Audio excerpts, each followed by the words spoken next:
Ibu perhatikan, Mutia sering membawa buku tidak sesuai jadwal ya? Ya, seingat Mutia sudah berapa kali Mutia tidak membawa buku sesuai jadwal?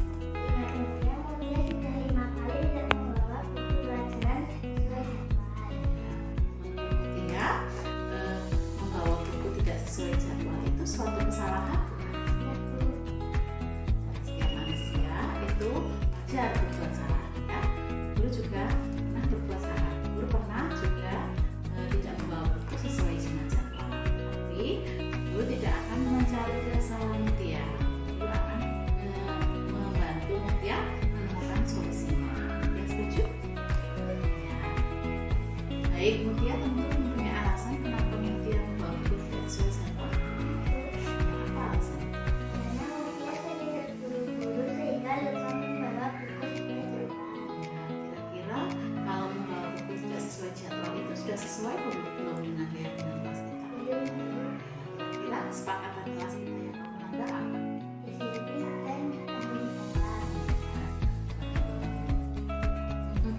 Kira-kira apa yang akan Mutia lakukan agar hal ini tidak terulang? Dia akan mempersiapkan buku sesuai jadwal pada sore atau malam hari. Oh, Mutia sudah menemukan solusi ya. Dan besok lagi membawa buku sesuai jadwal. Ya. Mutia boleh istirahat kembali.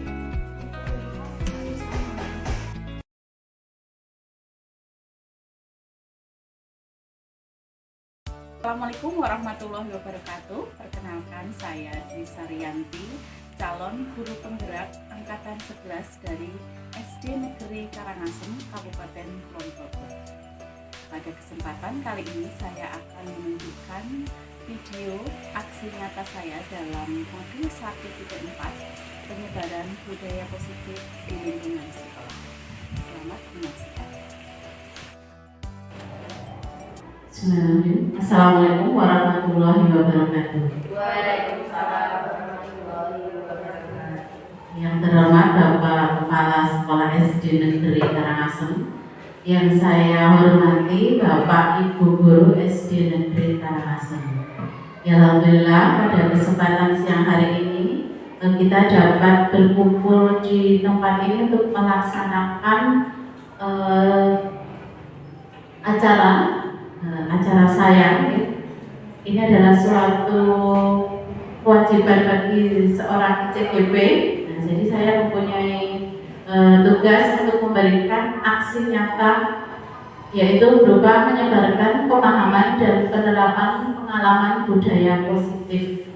Nah, itu adalah salah satu tugas di program guru penggerak, yaitu di modul 1.4. Ya. Langsung saja Bapak Ibu,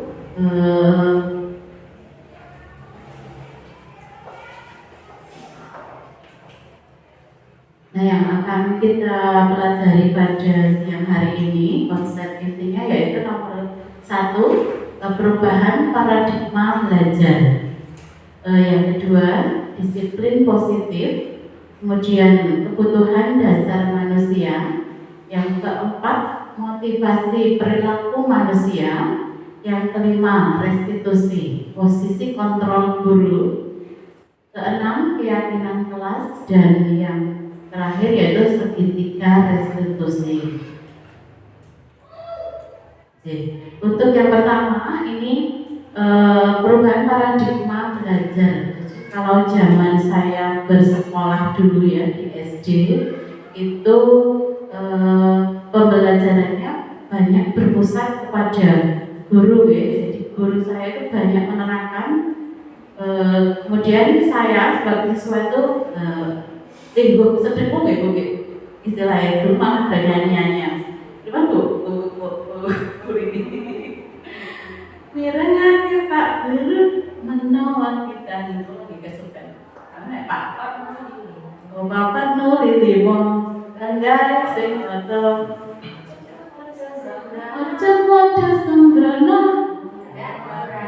enggak orang bisa itu salah satu itu biar mereka itu duduk manis mendengarkan guru. Nah itu zaman dulu seperti itu. Tapi zaman sekarang ini pembelajarannya diharapkan malah berpusat pada siswa atau pada murid perubahan paradigma belajar sekarang. Nah, kemudian untuk disiplin positif, nah ini yang digaung-gaungkan zaman sekarang. Kalau Bapak Ibu ini mendengar kata disiplin, nah, itu kira-kira yang terbersit di pikiran Bapak Ibu apa disiplin itu? Disiplin itu patuh, disiplin itu tertib, disiplin itu apa? Disiplin, nah, patuh, tertib, gitu. Seperti aku gitu ya. Kalau tidak melaksanakan akan diberikan hukuman. Disiplin harus disiplin. Nah, kaos kaki harus hitam, kalau tidak hitam tidak apa ada hukumannya. Seperti disiplin seperti itu zaman dulu. Disiplin positif di sini itu yaitu nilai-nilai dan kebiasaan-kebiasaan di sekolah yang berpihak pada peserta didik agar mereka dapat berkembang menjadi pribadi yang kritis, penuh hormat dan bertanggung jawab. Jadi disiplin di sini ini diharapkan mereka itu mempunyai kesadaran sendiri karena mereka menyadari bahwa apa yang dilakukannya ini adalah mempunyai nilai sendiri. Jadi mereka tidak melakukannya itu berdasarkan paksaan atau karena takut dihukum, seperti itu budaya positif yang dimaksud di sini. Nah, kemudian untuk membangun budaya positif ini, sekolah perlu menyediakan lingkungan yang positif, juga aman dan nyaman agar murid-murid mampu berpikir, bertindak, dan mencipta dengan merdeka, mandiri, dan bertanggung jawab. Jadi lingkungan kita juga harus mendukung budaya positif ini. Tidak cuma kita menggaung-gaungkan budaya positif, tapi lingkungan tidak mendukung. Kemudian lazimnya disiplin ini dikaitkan dengan kontrol. Dalam hal ini kontrol guru dalam menghadapi murid. Nah ini ada suatu kegiatan, misalnya Anda dan teman Anda ini akan melakukan kegiatan coba lakukan. Nah, Anda adalah A, tugas Anda adalah mengepalkan satu tangan Anda. Nah, coba bayangkan bahwa Anda menyimpan sesuatu yang sangat berharga dalam kepalan tangan Anda. Coba semua mengepalkan ya. Kamu bayangkan tentu ada emas berlian gitu. Nah itu yang sangat berada di kepala Anda. Anda harus menjaga benda tersebut sekuat tenaga karena begitu pentingnya untuk kehidupan Anda. Nah, tugas rekan Anda ini adalah mencoba dengan segala cara untuk membuka kepala tangan Anda. Nah, salah satu teman coba berusaha membuka. Oke. Nah ini bisa teman Anda itu dengan membujuk Anda buka bisa bayar buka, atau dengan menghardik, dengan mengintimidasi, ngancam, ya buka, buka, atau marahi, menggoda, atau gelitik, nah, atau menawari uang agar Anda bersedia membuka tangan Anda. Nah, cobalah lakukan kegiatan cobalah buka di atas dengan B secara bergantian, masing-masing A dan B memiliki detik saja. Nah, sesudah itu kegiatan inti ini dan coba jawab pertanyaan secara mandiri dan diskusikan kembali. Nah, coba bandingkan jawaban Anda apakah berbeda atau sama. Bila mana berbeda, mengapa kira-kira? Nah, coba kita ya Bapak Ibu kita diskusikan. Tadi misalnya ada Anda dan teman Anda salah satu mengepalkan tangan dan teman Anda berusaha membukanya. Nah, pertanyaan nomor 1, apakah Anda atau B membuka kepala tangan Anda? Nah, misalnya Bu Erna dan Bu Dina ya. Tadi Bu Erna mengepalkan tangan dan Bu Dina meminta apa alasan Anda atau B? Nah, sekarang dijawab dulu kira-kira Bu Erna ini mau tidak membuka kepala tangannya? Tidak. Oh tidak. Alasannya kenapa benar? Tidak. Ini adalah milik saya dan tidak boleh orang lain memilikinya. Oke, itu jawaban dari Bu Ena. Nah sekarang Pak Hendy dan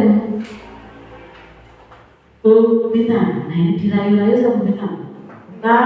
Nah, mereka Pak Ena buka. Pak Hendy mau membukanya apa tidak? Tidak juga. Iya. Oke. Nanti takutnya dibilang tahu apa yang saya bawa. Oh, oke. Nyiapin sih. Oke. Kira-kira kalau Bu ini mau nggak punya sesuatu gitu? Terus saya membukanya Bu, Ibu bisa Bu? Ayo. Oh tidak Bu? Tidak suka? Oh, dulu. Nah ini semua tidak mau membuka. Nah, itu karena apa? Karena semua kita punya dalih, punya kontrol ya. Nah, sekarang nomor 2 dulu. Apakah Anda atau B menutup kepala tangan Anda? Mengapa? Alasannya apa menutup kepala itu? Tujuannya apa? Menutup. Tidak mau kehilangan. Oh, tidak mau berhilang, kok curhat? Tidak mau kehilangan. Tidak ada yang boleh merebut. Iya. Ada yang boleh tahu apa yang dilakukan seperti itu. Nah, dari kegiatan tadi, sesungguhnya Bapak Ibu tadi memegang kendali atau kontrol untuk membuka atau menutup kepala tangan. Mungkin semua ada yang tidak boleh, bisa juga boleh, karena kita itu mempunyai kontrol terhadap diri kita, terhadap kepala tangan kita ini. Jadi itu pilihan ya, kontrol. Nah, kemudian kita sendiri yang memegang kontrol atas kepala tangan kita. Apakah kita mau membuka atau menutup kepala tangan kita, itu bergantung pada diri kita sesuai dengan kebutuhan dasar kita. Misalnya memang mau membuka, bersenang hati membuka ya apa. Tapi kalau kita ingin mempertahankan karena itu sangat berharga bagi kita, itu pilihan juga bagi kita. Perubahan paradigma teori kontrol atau ilusi kontrol. Jadi dulu itu ada yang namanya teori kontrol, bahwa ilusi guru itu mengontrol murid. Jadi guru itu percaya kalau guru itu yang mengendalikan apa yang diperbuat murid. Seperti itu murid harus patuh pada guru, melaksanakan apa yang guru perintahkan seperti itu. Kemudian ada ilusi bahwa kritik dan membuat orang merasa bersalah dapat menguatkan karakter. Yang ketiga, ilusi bahwa semua penguatan positif efektif dan bermanfaat. Penguatan positif itu kayak rayuan seperti itu, dirayu itu bisa membuat seseorang melakukan apa yang kita inginkan.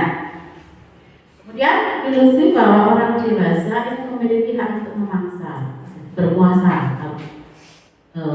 Menurut ilusi kontrol ini. Nah, Stephen R. Covey ini dalam Principle Center Leadership 1991 itu mengatakan, bila kita ingin membuat kemajuan perlahan, sedikit-sedikit ubahlah sikap dan perilaku Anda. Jadi jika kita ingin berubah, ya perilaku kita yang diperubah. Namun bila kita ingin memperbaiki cara-cara utama kita, maka kita perlu mengubah kerangkaan luar kita. Ubahlah bagaimana Anda melihat dunia. Jadi mindset kita yang harus dirubah. Bagaimana Anda berpikir tentang manusia, ubahlah paradigma Anda, skema pemahaman dan penjelasan aspek-aspek tentang realitas. Jadi kayak misalnya cara pandang kita mengenai hukuman. Nah, hukuman itu untuk sekarang tidak diperbolehkan karena banyak hal-hal yang kurang baik yang ditimbulkan dari adanya hukuman, bahkan penghargaan ini juga tidak dianjurkan. Jadi zaman sekarang tidak boleh memberikan ranking itu salah satu membuat apa ya? Kira-kira dia tahu nggak kenapa zaman sekarang itu orang itu nggak boleh tahu itu menerapkan yang di rapat itu ya Pak Andi? Iya. Iya, karena alasannya apa? Nah, setiap siswa itu memiliki kemampuan yang berbeda-beda. Kemungkinan seperti itu. Ada yang di akademik, tetapi ada juga yang di non akademik. Dan juga mentalitas siswa. Ketika dia tahu di situ ada 20 anak, kok berkat 20, ketika ada yang mengatakan, oh berkat 20, dia bisa down, kemudian tidak mau belajar dan sebagainya, karena dia tahu peringkat 20 itu mindsetnya adalah anak yang paling buruk di kelas itu. Luar biasa, ini pendapatnya bagus. Gitu, betul sekali ya, kan memberikan penghargaan, memberikan hadiah kepada anak yang bisa melakukan sesuatu kan menimbulkan iri temannya. Ya, dia yang dikasih hadiah, saya kok tidak, itu kan menimbulkan hal yang kurang bagus terhadap anak-anak yang lainnya. Kemudian yang tadi juga merasa dia itu lebih bodoh dari yang lain. Itu salah satu alasan kenapa tidak diterapkan sistem perlindungan di pendidikan kita.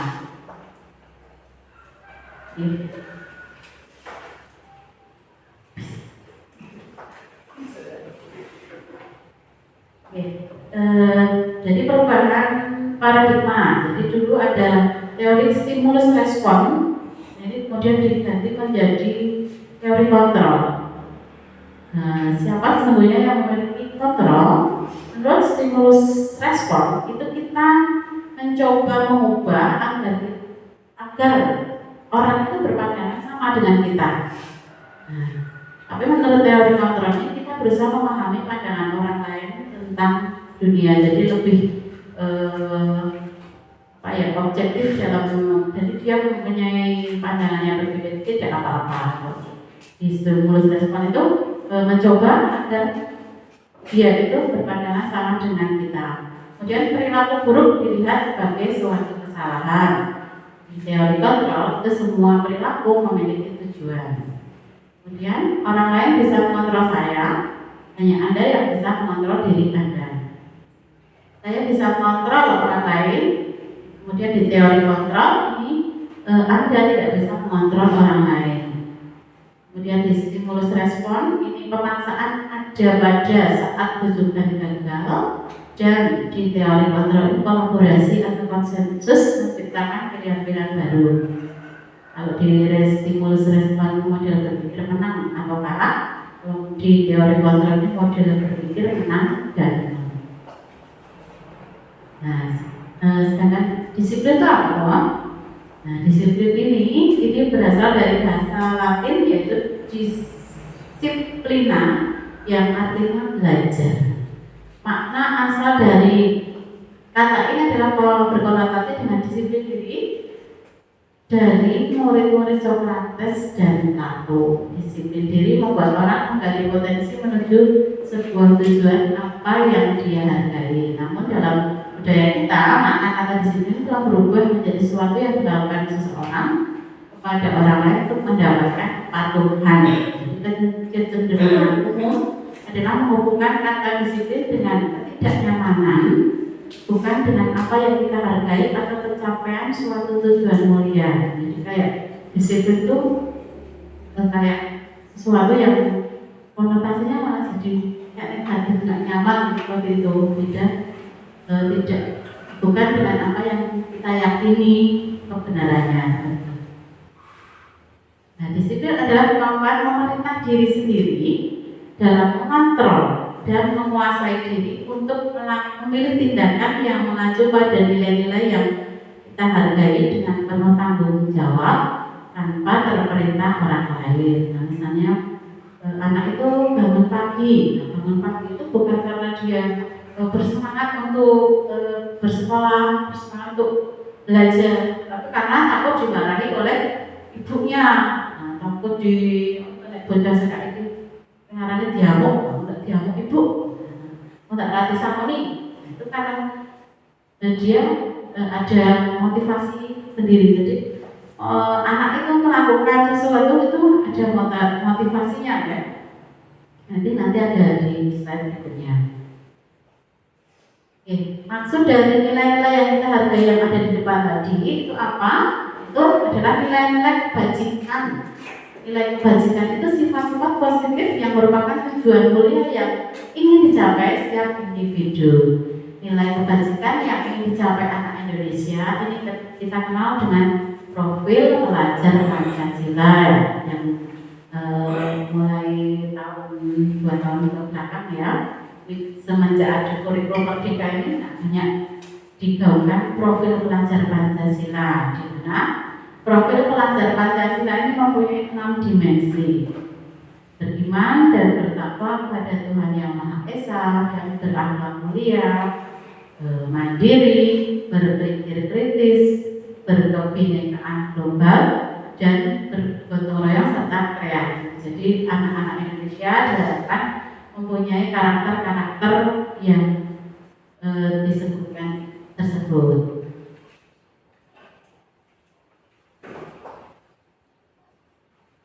Nah, ini yang saya sebutkan tadi. Jadi setiap orang itu ketika berperilaku itu mempunyai motivasi sendiri. Nah, motivasinya seperti apa? Nah, ini motivasinya yang pertama itu untuk menghindari ketidaknyamanan atau hukuman apa yang akan terjadi apabila saya tidak melakukannya. Nah, ini kayak tadi bangun pagi, nah karena berarti dia mau ibu, bukan karena dia itu mempunyai kesadaran sendiri untuk berangkat pagi. Kemudian yang kedua, untuk mendapatkan imbalan dari orang lain atau institusi, apa yang akan saya dapatkan apabila saya melakukannya. Nah, kemudian untuk menghargai diri sendiri, saya akan menjadi orang yang seperti apa apabila saya melakukannya. Ya, seperti saya ini juga ketika mendaftar CGP ini motivasinya belum yang dari diri sendiri. Kira-kira yang mana ya? Menghindari ketidaknyamanan, mendapatkan imbalan dari Bapak Ibu bisa mencontohkan misalnya perilaku kita yang untuk menghindari ketidaknyamanan atau hukuman ini? Bisa? Berangkat sekolah itu harusnya kan kita itu berangkat kerja itu kan ya masuk jam 7. Wah, kadang itu kan kalau di rumah sibuk itu kan masuknya jam 7 lebih, dan itu jadi aku kena kekencangan. Nah, padahal kan harusnya motivasinya dari rumah ya biar tidak terlambat masuk. Harusnya kan dari internal kita ya. Kalau itu tuh memang ya kita memang harus berangkat sebelum pukul 7. Itu salah contoh. Itu yang nomor 1 ya. Nah, tidak enak masuk aku di absen enggak. Dari kami. Nah, enak sama namanya ya, terlambat seperti itu. Nah, yang kedua misalnya untuk mendapatkan imbalan dari orang lain. Nah, ini bisa apa ya? Mungkin sejenis disanjung. Bisa. Imbalan bisa berupa sanjungan atau diberikan hadiah atau ya ujian seperti itu. Seperti buat Misalnya apa ya? Kalau misal pemberian bintang itu sekarang masih boleh tidak? Nah, kadang kita memberikan bintang ketika anak melakukan suatu kegiatan positif seperti itu ya. Nah, itu sekarang tidak boleh karena akibatnya mungkin karena dia melakukan seperti itu hanya untuk mendapatkan bintang, setelah mungkin tidak ada imbalan, dia akan kembali lupa, tidak melakukannya lagi. Nah, yang itu jadi yang nomor 1, 2 ini termasuk motivasinya eksternal, jadi dari luar. Nah, tetapi yang nomor 3 ini termasuk motivasi internal, jadi dari diri kita sendiri, jadi untuk menghargai diri sendiri.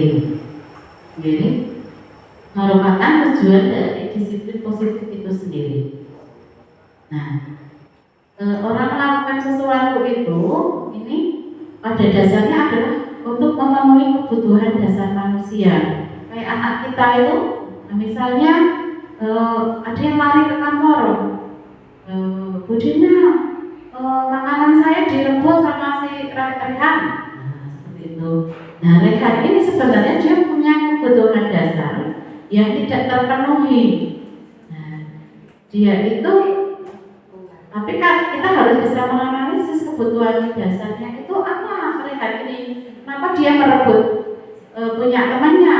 Bisa karena dia lapar, karena dia tidak disangoni, dia lapar, atau bisa apa lagi ya?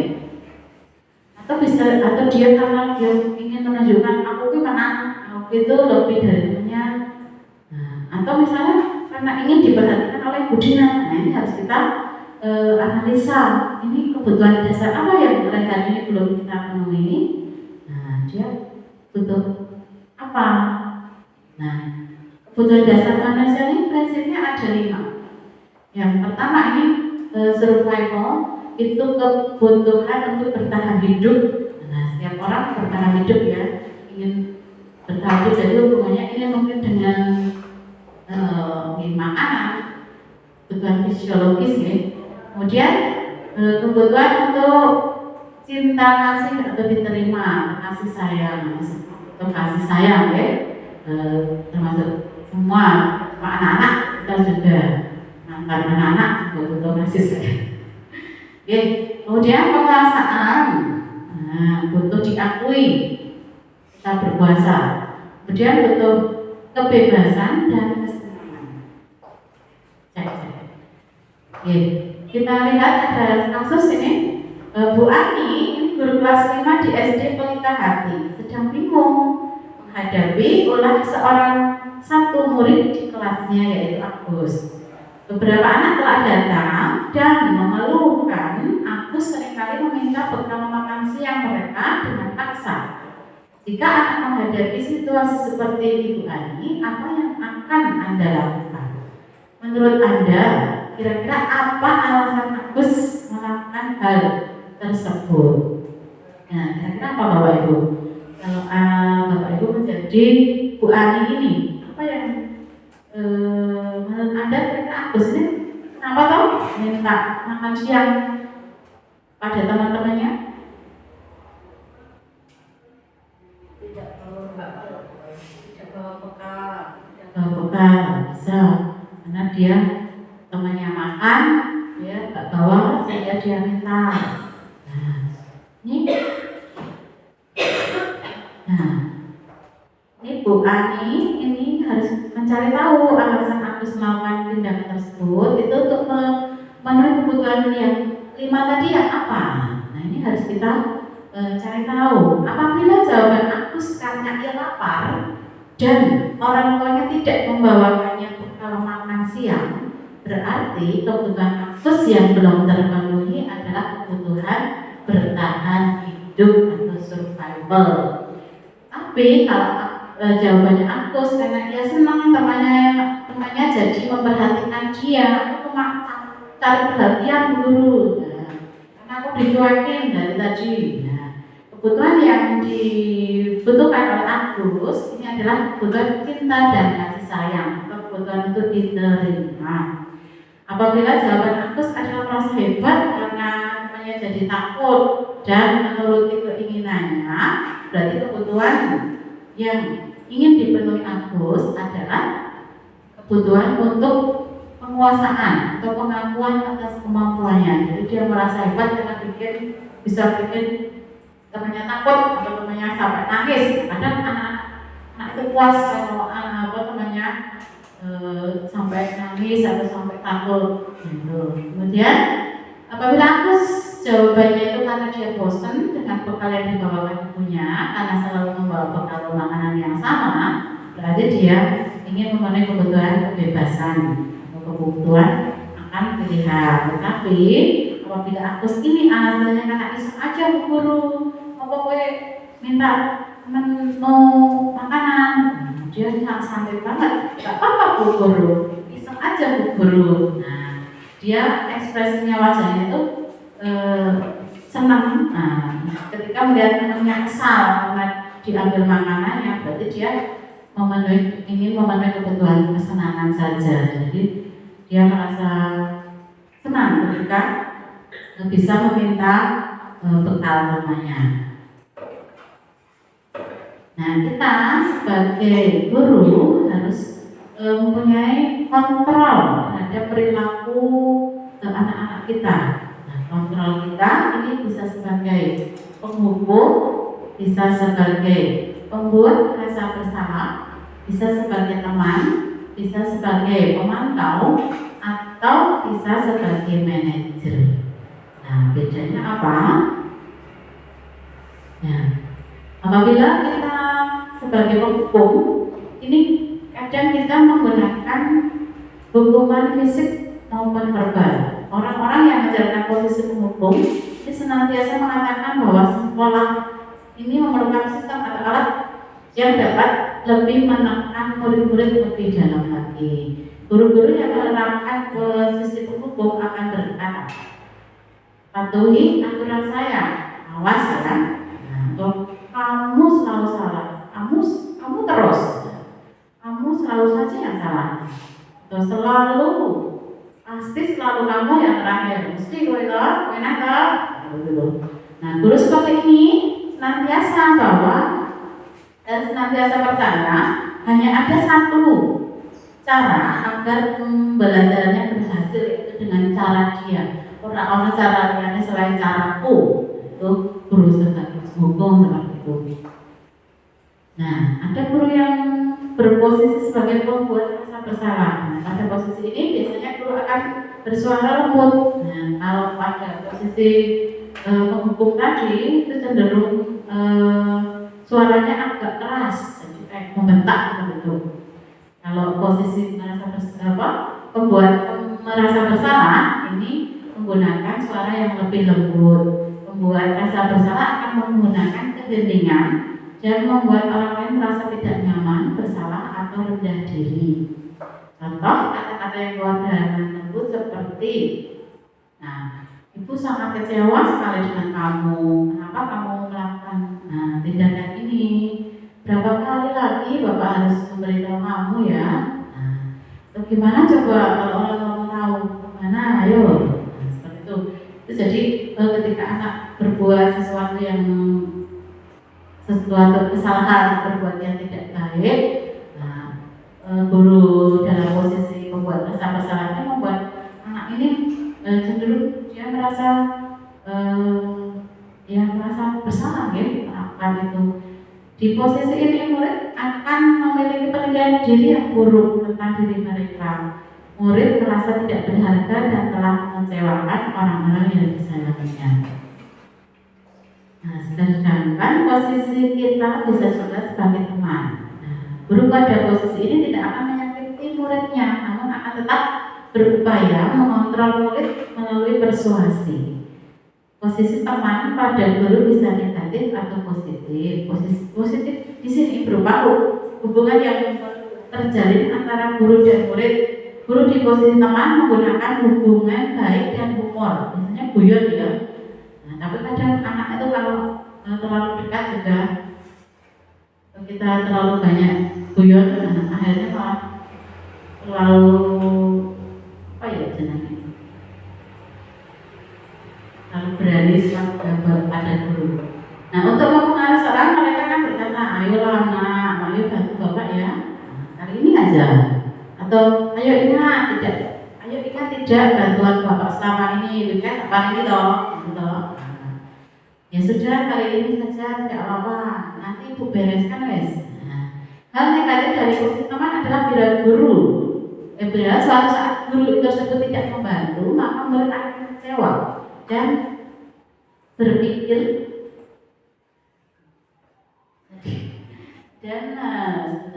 tersebut tidak membantu, maka murid akan kecewa dan berkata, saya pikir bapak ibu teman saya. Murid merasa kecewa dan tidak mau lagi berusaha. Hal yang mungkin timbul adalah murid hanya akan bertindak untuk guru tertentu, tapi tidak untuk guru lainnya. Nah, murid akan terbantu pada guru tersebut. Nah, selanjutnya guru pemantau. Posisi pemantau ini berarti mengawasi. Pada saat kita mau mengawasi, kita bertanggung jawab atas perilaku orang-orang yang kita awasi. posisi pemantau ini berdasarkan peraturan-peraturan dan konsekuensi. Jadi pegangannya guru sebagai pemantau ini tata tertib ya, peraturan. Nah, dengan menggunakan sanksi atau konsekuensi, kita dapat memisahkan hubungan pribadi kita dengan murid sebagai seorang yang menjalankan posisi pemantau. Kalau aturannya seperti ini, kalau kamu tidak melakukannya, konsekuensinya seperti ini. Jadi dia pegangannya peraturan. Pertanyaan yang diajukan pemantau biasanya, yo peraturannya apa? Nah, kan kalau hari Senin pakai baju sepatu kita, nah, kalau kamu tidak bersepatu kita, nah, sanksinya apa? Nah, seperti itu. Kemudian apa yang telah kamu lakukan? Nah, sanksi atau konsekuensinya apa? Nah, seorang guru pemantau ini sangat mengandalkan penghitungan catatan data yang dapat digunakan sebagai bukti atas perilaku seseorang. Posisi ini akan menggunakan stiker, slip, catatan, dan hard check. Nah, posisi pemantau sendiri berawal dari teori stimulus respon yang menunjukkan tanggung jawab guru dalam mengontrol murid. Nah, seperti kalau di SMP itu ada apa ya, catatan perilaku, poin-poin itu masih berlaku tidak nih sampai sekarang. Jadi ketika siswa sudah melakukan pelanggaran berapa itu kemudian dikasih sanksi apa, itu mungkin termasuk ini ya, guru sebagai pemantau. Nanti dia dikasih cek berapa pelanggaran yang sudah dilakukan. Yang terakhir ini posisi guru sebagai manajer. Ini adalah posisi guru di mana guru berbuat sesuatu bersama dengan murid. Jadi ketika murid ini melakukan kesalahan, nah dia bersama murid ini berusaha mencari jalan keluarnya, tidak mencari-cari kesalahan murid. Dia mendorong atau mendukung murid agar menemukan solusi atas permasalahannya sendiri. Nah, seorang manajer telah memiliki keterampilan di posisi teman maupun pemantau, dan dengan demikian bisa jadi di waktu-waktu tertentu kembali kepada dua posisi tersebut bila diperlukan. Jadi tidak ada salahnya ya, posisi teman dan manajer, teman dan pemantau ini masih dilakukan, ini tidak masalah. Tetapi kalau di manajer, murid ini akan diajak untuk menganalisis kebutuhan dirinya maupun kebutuhan orang lain. Di sini penekanannya bukan pada kemampuan membuat konsekuensi, namun berkolaborasi dengan murid bagaimana memperbaiki kesalahan yang ada. Seorang manajer akan berkata, apa yang kita yakini? Nah, apakah kamu meyakininya? Jika kamu meyakininya, apakah kamu bersedia memperbaiki? Jika kamu memperbaiki hal ini menunjukkan apa tentang dirimu? Nah, apa rencanamu ke depannya untuk memperbaiki ini? Nah, ini seorang manajer akan berkata seperti itu pada posisi manajer. Nah, perbedaannya apa? Antara guru sebagai menetapkan posisi sebagai penghukum, pembuat rasa bersalah, teman, pemantau, dan manajer. Ini jika pada posisi penghukum dan pembuat rasa bersalah, ini perilaku kontrolnya negatif. Kemudian pada teman dan pemantau perilaku kontrol positif. Kalau manajer ini mengontrol diri sendiri. Jika yang keempatnya di depan itu motivasinya dari eksternal atau dari luar, sedangkan pada posisi manajer motivasinya dari dalam. Nah, pada posisi pendukung ini guru akan berbuat menghardik atau menunjuk-nunjuk, bahkan menyakiti atau menyindir. Itu kata-katanya keras, tentu bisa menyakiti hati anak didik. Tetapi kalau pada membuat orang merasa bersalah, ini dia akan berceramah menunjukkan kekecewaannya yang mendalam, sehingga murid yang mendengar ini akan merasa bersalah dan meratapi diri yang kemudian merasa tidak berguna, dia merasa mengecewakan orang lain. Pada posisi sebagai teman, ini membuatkan pengawasan untuk murid-muridnya. Pada posisi pemantau ini menghitung dan mengukur tolak ukurnya ya dari peraturan-peraturan. Kemudian kepada posisi manajer ini akan mengajukan pertanyaan-pertanyaan. Ketika ada posisi penghukum, guru ini akan biasanya berkata, kalau kamu tidak melakukannya, saya akan. Tapi pada membuat orang merasa bersalah, ini biasanya guru akan berkata, kamu sudah mengecewakan bapak ibu. Kemudian pada posisi teman, ini guru akan berkata, lakukan untuk bapak atau ibu ya. Ya sudah, nanti bapak ibu bantu. Pada posisi pemantau, ini guru akan berkata, peraturannya apa, konsekuensinya apa sanksinya kalau kamu melanggar ini. Tetapi pada kontrol diri, pada posisi manajer, ini guru akan berkata apa yang kita yakini, apa yang akan kamu lakukan ke depan untuk memperbaiki, seperti itu. Nah, hasilnya ketika kita menerapkan posisi sebagai penghukum, ini hasilnya malah anak itu akan menjadi pemberontak, akan menjadi pendendam dan menyalahkan orang lain. Tetapi pada membuat rasa bersalah, ini akan menyembunyikan dan menyangkal dan berbohong. Pada posisi teman, anak akan merasa ketergantungan. Pemantau ini menyesuaikan bila diawasi, dia akan patuh ketika ada guru. Mungkin tidak akan patuh ketika tidak ada yang mengawasi. Nah, sedangkan untuk hasil ketika kita menerapkan posisi kontrol sebagai manajer, yaitu bisa menguatkan watak atau karakter dari murid. Nah, ketika di kelas Bapak Ibu sudah pernah menerapkan yang mana Bapak Ibu? Apakah sebagai penghukum ini kita pernah menerapkan pelanggaran PR terus ikut di nyalin saya nulis apa gitu? Itu sebagai penghukum pernah Bu Ena pengalamannya? Kan tidak mengerjakan PR, saya sempurna untuk mengerjakan PR di luar kelas. Itu posisi Bu Ena sebagai penghukum ya. Nah, itu kira-kira membuat anak itu kemudian terkait, kemudian selalu mengerjakan PR atau tidak?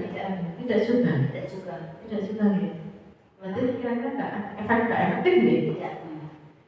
Nah, terus kemudian yang dilakukan Bu Ena, dari sharing ya, berarti hukuman itu tidak selalu efektif diterapkan, kan juga anak itu nggak menyelesaikan juga sama aja ya. Terus sudah menemukan jalan keluarnya? Sejauh ini saya berdiskusi dengan orang tuanya. Jadi sering mengingatkan bahwa hari ini ada PR, silakan didampingi untuk menyelesaikan PR. Jadi kerjasama ya antara guru dengan orang tua. Kalau dengan anaknya sudah heart to heart itu ya namanya anak ya, motivasinya kadang ya tadi baru motivasi eksternal untuk membuat rasa bersalah. Pernah melaksanakan tidak guru ini? Jadi guru itu guru itu loh kamu bela-bela ini loh guru kayak counter bisa ngajari kamu baca tapi pernah Bu?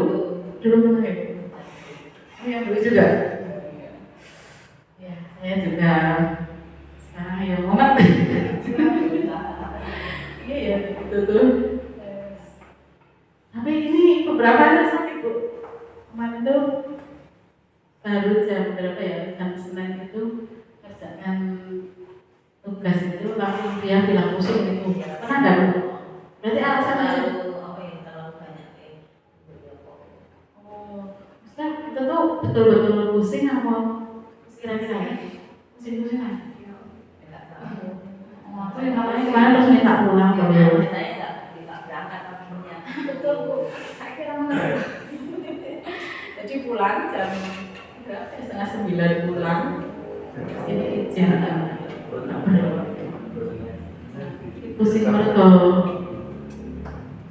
pelajaran. Nenek dia bilang mau pulang kok saya enggak pulang kan, dari wong Sanoro di. Tapi tak tebak ya biasa. Teman Raul Cina sebagai teman atau teman yang banyak dilakukan atau manajer ini ya? Manajer belum ya? Nah, manajer ini nanti hubungannya dengan segitiga restitusi. Nah, segitiga restitusi apa? Nah, kita akan pelajari dulu.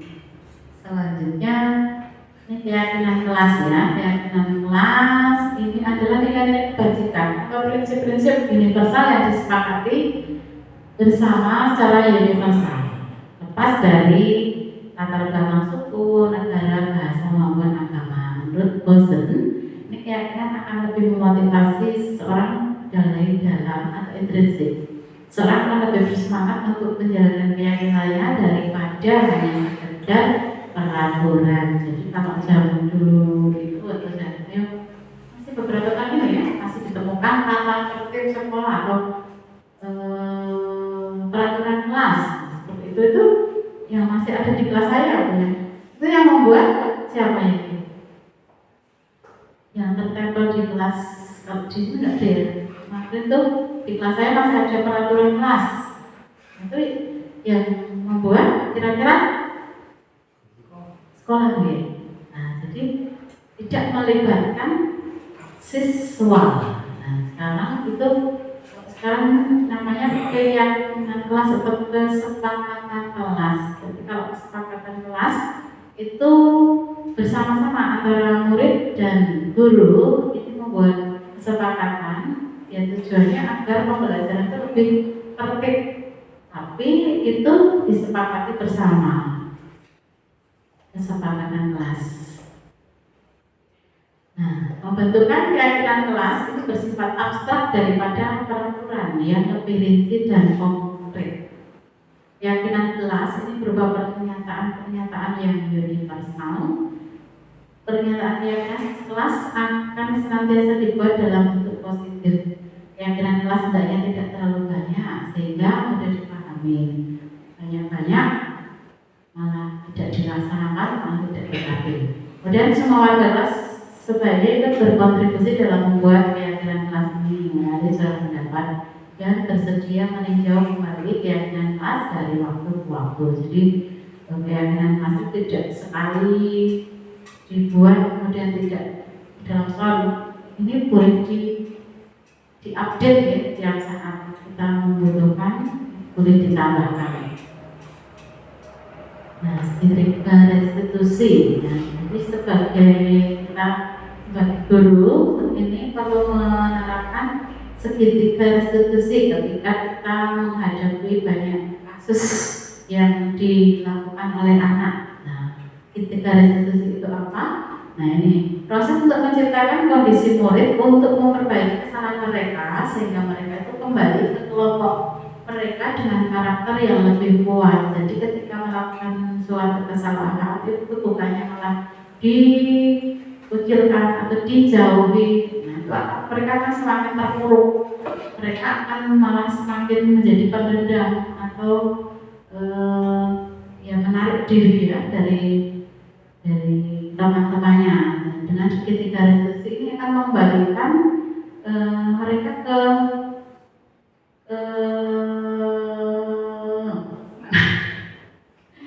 mengembalikan mereka ke perilaku yang lebih baik dan karakter yang lebih kuat juga. Aduh, kayaknya rada ngantuk ya, tak kasih sesuatu biar gak ngantuk. Nanti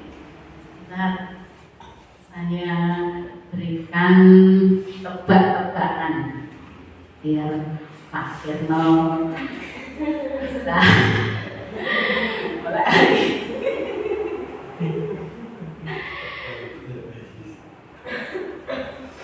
Ini ada tebak-tebakan untuk siswa, tapi saya Setelah mengikuti kegiatan penyebaran budaya positif di lingkungan sekolah yang disampaikan oleh Ibu Dwi Saryanti, calon guru penggerak Angkatan 11 Kabupaten Ponorogo, saya menjadi paham bahwa budaya positif perlu ditumbuhkan di lingkungan sekolah guna menumbuhkan kesadaran warga sekolah untuk berbudaya positif. Sekian dan terima kasih.